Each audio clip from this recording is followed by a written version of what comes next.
Just thought I might go ahead and make an impromptu quick video on this nice Friday morning while I'm going hiking or we're taking a walk in La Quinta Cove.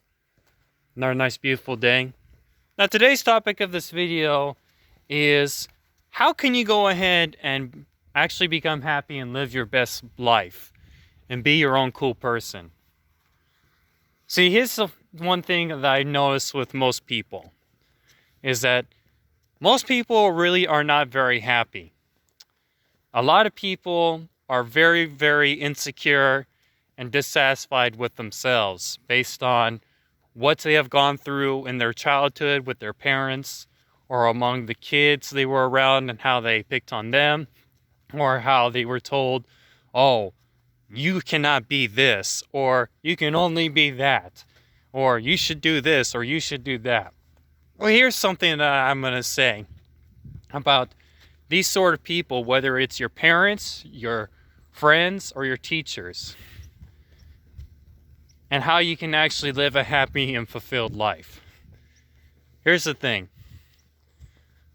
One of the best pieces of advice that I've heard from others who are actually happy and living their own lives and living it to the best of their ability are people who stopped caring about what other people think about them.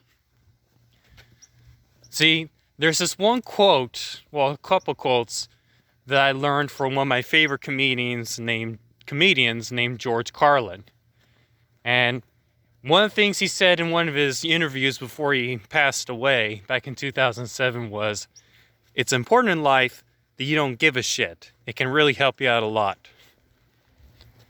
And he also said, "Nobody can figure me out but me." See, back in high school, for example, I see all these kids who follow all these different fads for fashion and listening to this stupid music for the sake of trying to fit in. And this is the start when I realized this, is that the vast majority of people are followers. Most people just want to go along with what the rest of society expects them to do in order to fit in and to not want to be left out of the crowd and to not feel as though they're rejected and unaccepted by others. But this is what I've also realized too, especially recently, is that most people don't care about you anyways. See, when you're born in this world, you're on your own. You might have your close family and your close friends, but outside of that, no one cares about you. You ever notice that the only time that people care about a complete stranger or complete strangers was after a very tragic event?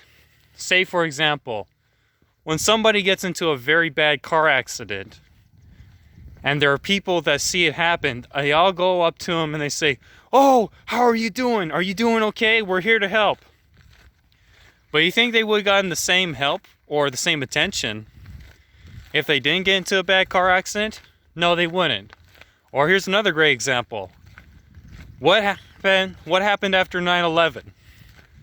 After 9/11, which was probably the most tragic and shocking event in modern U.S. history, everyone throughout the United States started to care more about each other, especially in New York City. You know, everyone was feeling all patriotic and proud of their country and their fellow man, and it was a time in which we were more so cohesive and loving one another. And then after a while, say about a year or so, everything went back to normal, in which nobody cares about each other anymore. So the point I'm trying to get is that, see, people go throughout life hoping to impress others and hoping that there will be other people that will care about them, and they do all these things in order to do so. They go ahead and they buy a big expensive house in order to be able to fit in with what everyone else is doing. They buy the latest and greatest and most expensive car in order to fit in with what everyone else is doing. They buy the latest and greatest and most expensive phone to fit in with what everyone else is doing. People do all these things and spend way too much time impressing everyone else who don't care about you to begin with. And even some people in your family don't care about you. Okay? And the thing is also, your close family and your close friends are not always going to be there for you all the time. There are times, say for example myself, when a year and a half ago, when I was very depressed and suicidal and I was in the hospital and I was at the homeless shelter, my family and my friends weren't there to help me out because they were going through my own stuff. So I was left to myself and having to force myself to get out of the hole that I was in and to get where I'm at today, in which I'm happier, more confident, and sure of myself and where I'm going with my life. So it all falls down on you and what you choose to do with your life. But again, what people need to realize is that the only person who can really make you happy and the only person that will really love you and care about you is yourself. Because this world is not going to do that for you. Okay? Everyone's caught up in their own self-interest. Everyone is pursuing their own goals and their own paths every day. And you're not going to meet that many people who will come across you in which you're going a similar path in life. It is what it is. You know, you might have all the friends you can have on Facebook and all the followers on Twitter, Instagram, or whatever. But this is the thing. Most of those people aren't going to go after and do something for you when you're going through really rough times. You think if you lose everything like your house and your car and you can't pay for your bills, they're going to come over and help you out? Most of those people will say, "Oh, I'm so sorry," and just type in the comments, and that's it. And especially this, most of those people, when you die, they're not going to show up to your funeral. So again, it all falls back on you, and that's what I have to realize myself, the hard way a year and a half ago, but gradually when I was younger. And besides, for me personally, I come to accept that more of myself, that I just don't fit into anything.